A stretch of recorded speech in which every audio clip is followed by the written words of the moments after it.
Objet nombre SCP-103. L'homme qui n'a jamais faim. Classe Euclide. Statut reconfiné. NA. Voir Addendum 103A et 103B.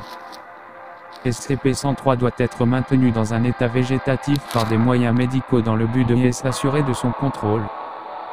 Il doit être gardé vivant mais avec données supprimées et s'assurer que les incisions ne peuvent pas cicatriser, permettant à la cavité abdominale de SCP-103 d'être exposée de manière permanente. Tous les membres du personnel en contact avec SCP-103 doivent utiliser le matériel médical de niveau 4 prévu à cet effet.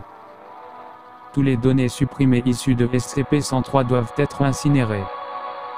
En aucune circonstance, un membre du personnel ne doit entrer en contact non protégé avec un élément ou une substance retirée du corps de SCP-103. Description: SCP-103-Z, en apparence, un humain classique de sexe masculin aux alentours de la quarantaine. Le sujet mesure 190 cm et pèse 100 kg.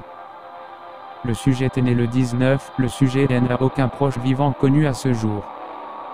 Mi-avril, à environ 21h30, le sujet s'est présenté dans un petit hôpital local. Le sujet a expliqué au docteur en charge de lui qu'il n'avait pas mangé depuis plusieurs semaines car aucune sensation de faim ne l'avait saisi. Après un examen rapide, SCP-103 a été déclaré comme en parfaite santé malgré sa situation.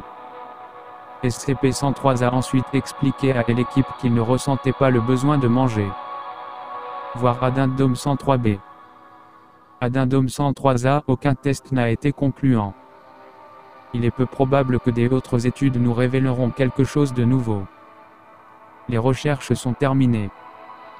Le sujet est relâché mais reste sous observation et doit se présenter de manière hebdomadaire pour un examen médical. Il a été fourni à SCP-103 des moyens pour contacter les membres du personnel de la Fondation en cas d'un événement nouveau chez le sujet. Les rapports de recherche doivent être conservés dans les archives. Addendum 103B, le SCP-103 est transféré dans un des locaux médicaux de la Fondation. SCP-103 était sujet à des importantes régurgitations de sang allant jusqu'à litres.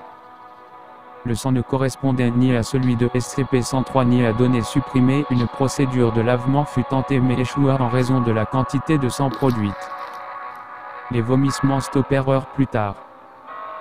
Peu après cet incident, l'équipe médicale de la Fondation entreprit une exploration chirurgicale de SCP-103. En ouvrant la cavité abdominale de SCP-103, le docteur nota de nombreuses protubérances le long de la poche de l'estomac, d'environ la taille d'une tête humaine. Quand le docteur tenta une biopsie, les protubérances ont soudainement disparu, prouvant qu'elles étaient manifestement produites par un corps inconnu présent à l'intérieur de l'estomac. Il a été demandé au docteur de poursuivre son examen et il mena l'opération avec génie. Sa réticence fut toutefois enregistrée et sera présentée comme preuve lors des audiences de la cour martiale statuant sur le cas du superviseur médical. Quand l'estomac fut ouvert, données supprimées hilaire assestoi données supprimées décès du docteur et l'assistant de recherche Sim et l'assistant de recherche Renflier. Le superviseur médical est actuellement en examen pour négligence. SCP-103 a été reclassifié Euclide et remis en confinement, entraînant une mise à jour des procédures